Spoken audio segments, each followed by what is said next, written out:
इसके लिए हम करेंगे, इसके अंदर हम करेंगे shear force and bending moment, shear force and bending moment. तो इस चैप्टर के अंदर हमारा next chapter, sorry next topic है शियर फोर्स। शियर फोर्स क्या होता है? शियर फोर्स क्या है?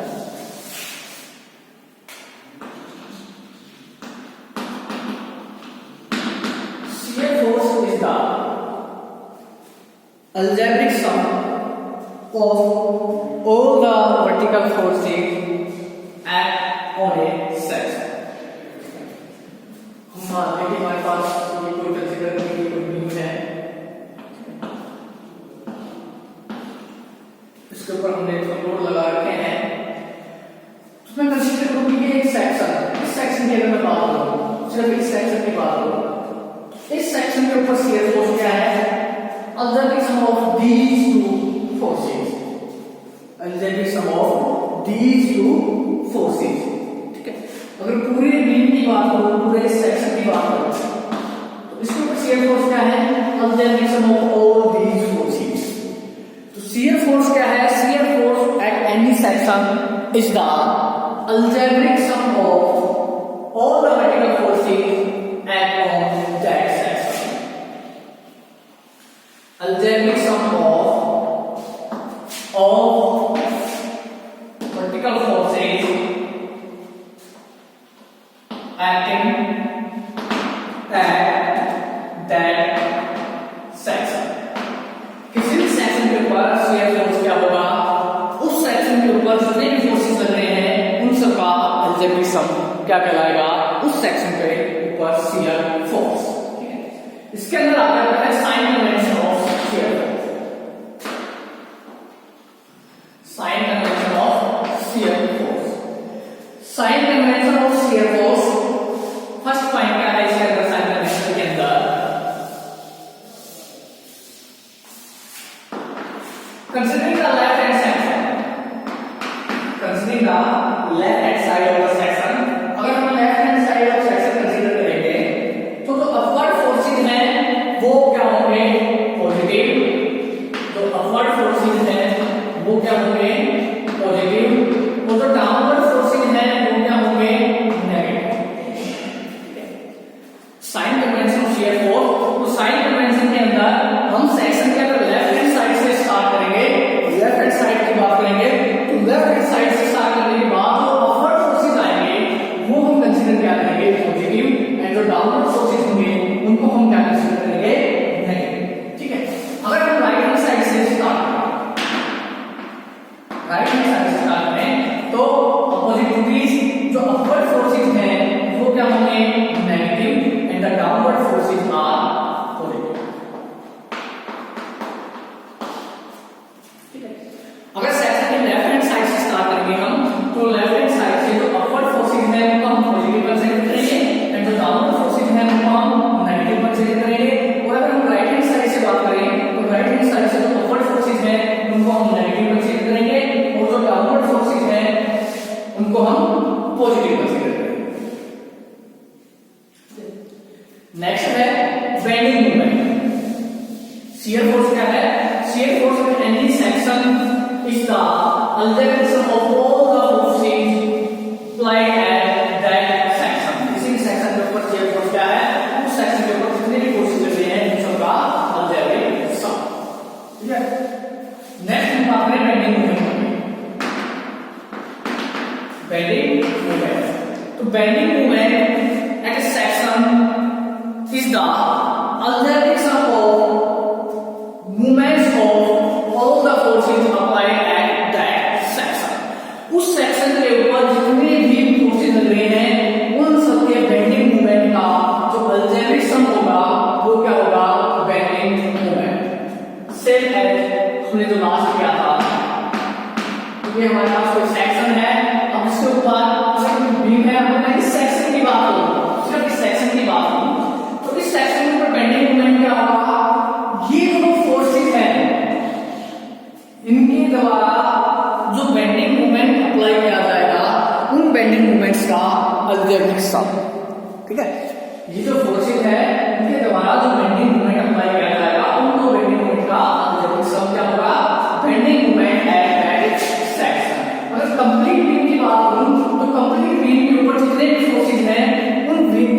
कारण जो मूवमेंट जनरेट होगा उनका जो अलजेब्रिक सम होगा वो क्या होगा, bending movement at the beam. क्योंकि हम अभी बीम की बात कर रहे हैं तो सेक्शन की बात करें तो सेक्शन के ऊपर जितने फोर्सेस हैं उनके कारण जो बेंडिंग मूवमेंट जनरेट होगा उन सबका अलजेब्रिक सम क्या होगा, total bending movement at that section. अगर मैं बीम की बात करूंगा तो बीम के ऊपर जितने भी शेयर फोर्सेस हैं जितने भी फोर्सेस हैं उन फोर्सेस के कारण जो मूवमेंट है उस मूवमेंट का अलजेब्रिक सम क्या होगा, total bending movement at the beam. ठीक है, अब साइन करना होगा बेंडिंग मूवमेंट, साइन करना होगा बेंडिंग मूवमेंट। तो साइन करने से वो बेंडिंग मूवमेंट क्या था, फर्स्ट पहले हम बात करें कि अगर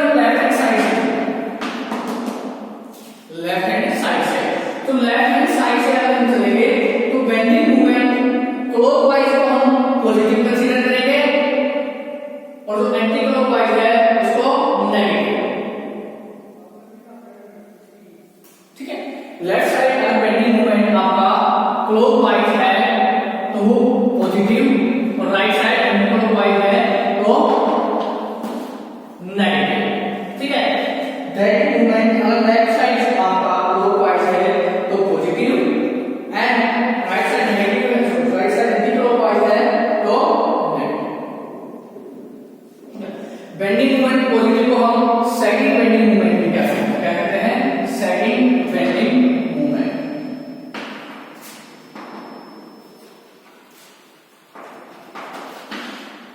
पॉजिटिव बेंडिंग मूवमेंट को हम क्या कहते हैं, सेकंड बेंडिंग मूवमेंट।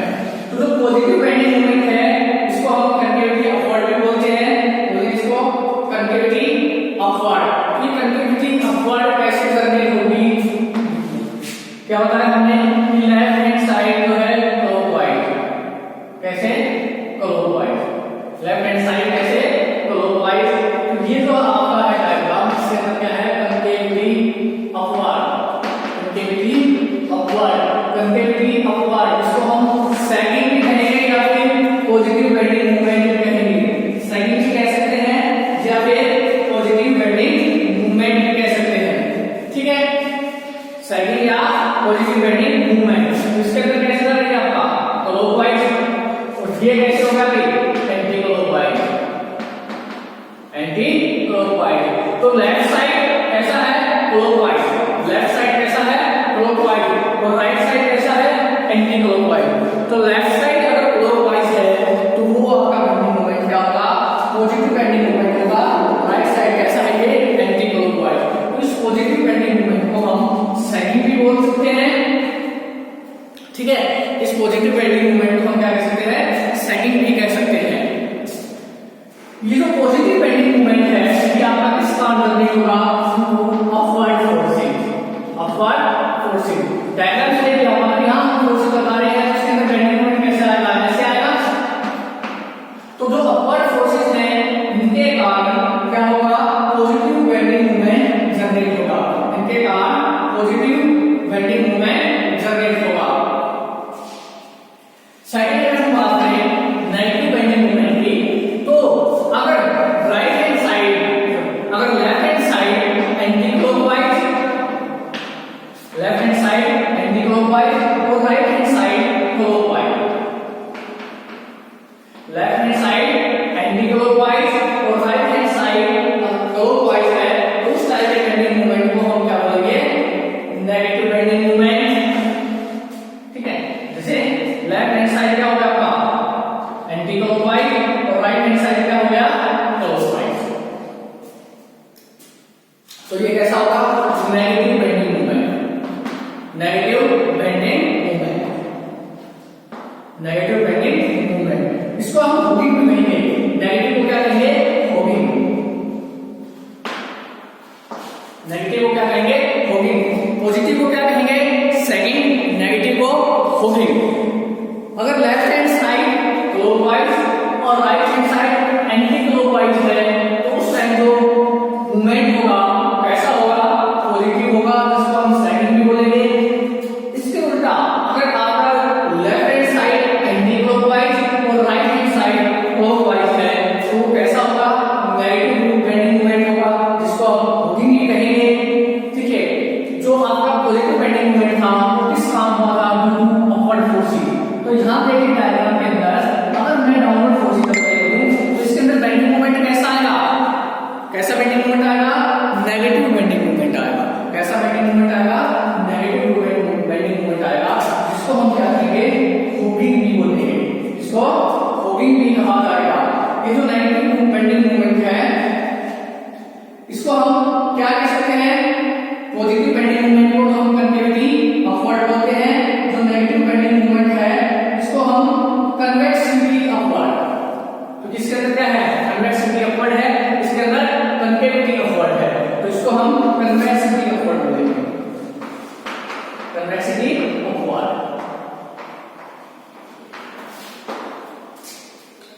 क्लियर है? साइन कन्वेंशन शियर फोर्स के लिए, बेंडिंग मोमेंट के लिए, शियर फोर्स के लिए साइन कन्वेंशन क्या है? अगर आप लेफ्ट हैंड साइड से स्टार्ट कर रहे हैं तो जो अपवर्ड फोर्सेस हैं वो पॉजिटिव होंगे और डाउनवर्ड फोर्सेस नेगेटिव होंगे। अगर हम राइट हैंड साइड से स्टार्ट कर रहे हैं तो जो अपवर्ड फोर्सेस हैं वो नेगेटिव होंगे और डाउनवर्ड फोर्सेस पॉजिटिव होंगे। बेंडिंग मोमेंट के अंदर अगर लेफ्ट हैंड साइड क्लॉकवाइज है, right hand side anti clockwise है, उस बेंडिंग मोमेंट को हम पॉजिटिव बेंडिंग मोमेंट बोलेंगे या फिर सेकंड बोलेंगे, और या कनकेविटी अपवर्ड, कनकेविटी अपवर्ड। ठीक है? इसके उल्टा अगर left hand side anti clockwise है, राइट हैंड साइड क्लॉकवाइज है, तो उसको हम मूविंग या नेगेटिव बेंडिंग मोमेंट बोलेंगे या फिर कनवेक्सिवली अपवर्ड। जो पॉजिटिव बेंडिंग मोमेंट है या हम कहें कि सेकंड किस कारण होगी, तो सेकंड अपवर्ड फोर्सेस के कारण होगी और जो होगी है वो डाउनवर्ड फोर्सेस के कारण होगी। Clear?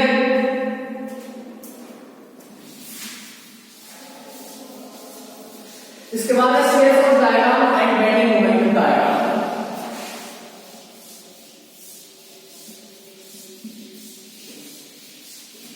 Shear force diagram and bending moment diagram.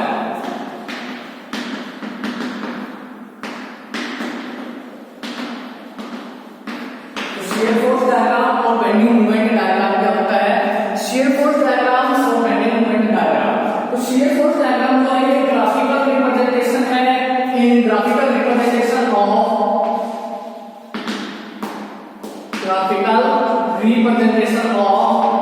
variation in shear force, variation in shear force along the length of beam, along the length of beam, beam की लेंथ के along जो shear force के अंदर जो variation आ रहे हैं उनको graphically अगर हम रिप्रेजेंट करेंगे तो वो क्या कहलाएगा? आपका shear force डायग्राम। ठीक है? और बेंडिंग मोमेंट डायग्राम क्या है? Graphical representation of variation in bending moment along the length of beam, beam की लेंथ के along बेंडिंग मोमेंट के अंदर जो वेरिएशन आ रहा है उसको हम रिप्रेजेंट कर रहे हैं, तो वो क्या है? आपका bending moment diagram. Clear? Shear force diagram क्या है? Graphical representation of variation in shear force along the length of beam, and bending moment diagram is the graphical representation of variation in the bending moment along the length of beam। तो shear force और bending moment diagram जो है इसको draw करते time क्या क्या relations होंगी, इन बातों का हमें ध्यान रखना पड़ेगा। तो सबसे पहली बात कि जो shear force और bending moment होगा वो above the baseline पॉजिटिव होगा एंड below the baseline वो नेगेटिव होगा। शियर फोर्स और बेंडिंग मोमेंट डायग्राम के अंदर सबसे पहला पॉइंट क्या है कि शियर फोर्स और bending moment above the baseline positive and below the baseline negative. Baseline से वो पॉजिटिव होगा, बेसलाइन से below वो नेगेटिव होगा। सेकंड बात तो जितने भी वर्टिकल लोड है, जितने भी वर्टिकल लोड है तो उसके कारण जो शियर फोर्स डायग्राम है आपका वो वर्टिकली राइज करेगा या फॉल करेगा, यानी कि वर्टिकली इंक्रीज होगा या डिक्रीज होगा। ठीक है? For vertical load at a distance the shear force diagram will be vertically raise और फॉल, या वर्टिकली इंक्रीज होगा या वर्टिकली डिक्रीज होगा। ठीक है भाई? सेकंड पॉइंट क्या कहता है कि वर्टिकल लोड के लिए जो शियर फोर्स है आपका डायग्राम वो वर्टिकली इंक्रीज होगा या फिर वर्टिकली डिक्रीज होगा। ठीक है? स्ट्रेट लाइन के द्वारा मान लो हमारा ये शियर फोर्स डायग्राम बन रहा है, अब यहाँ पे कोई वर्टिकल लोड लग रहा है तो उसका शियर फोर्स आपका वर्टिकली इंक्रीज होगा या फिर वर्टिकली डिक्रीज होगा। थर्ड जो पॉइंट है कि जो शियर फोर्स दो वर्टिकल लोड्स के बीच में कांस्टेंट रहेगा, शियर फोर्स दो वर्टिकल लोड्स के बीच में क्या रहेगा? कांस्टेंट रहेगा। शियर फोर्स रिमेन्स कांस्टेंट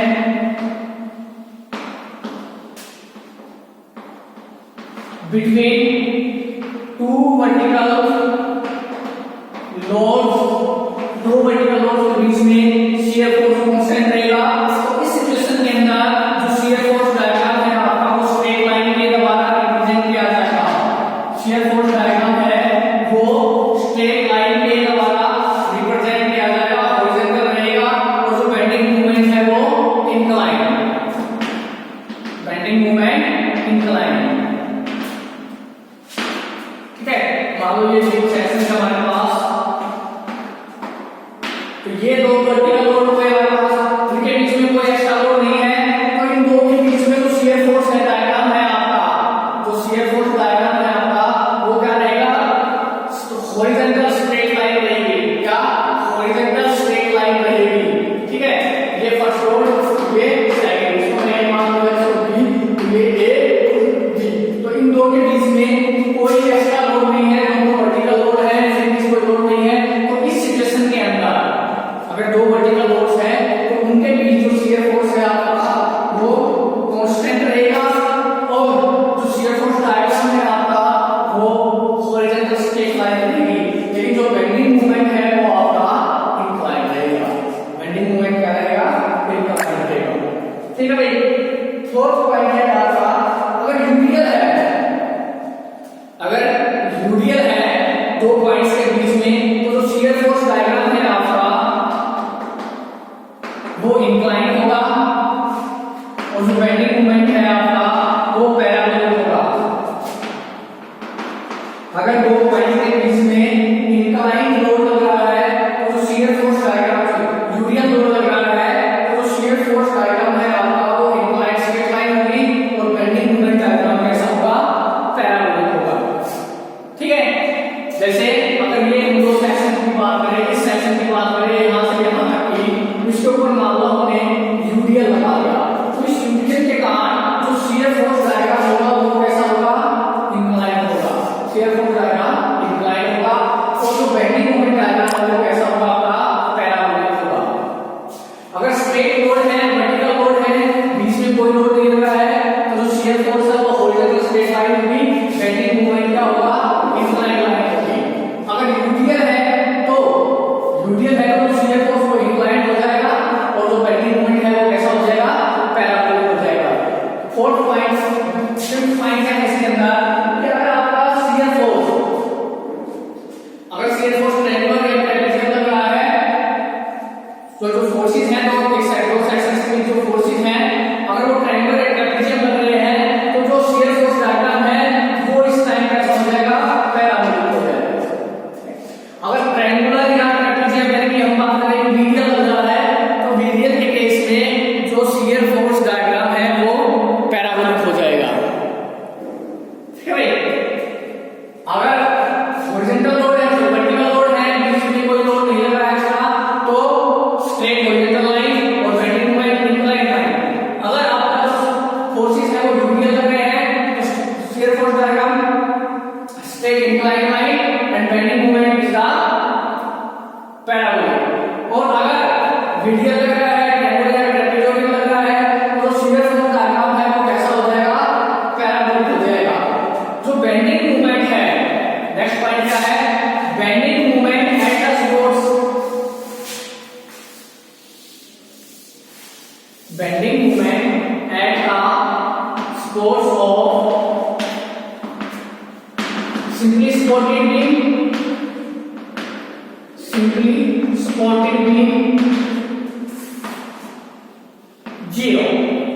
जो बेंडिंग मूवमेंट है वो सिंपली सपोर्टेड बीम्स के एंड में क्या होगा, 0 होगा, और जो कैंटिलीवर बीम है जिसका एक एंड फ्री होता था, तो उस फ्री एंड में भी बेंडिंग मूवमेंट क्या होगा, 0 होगा।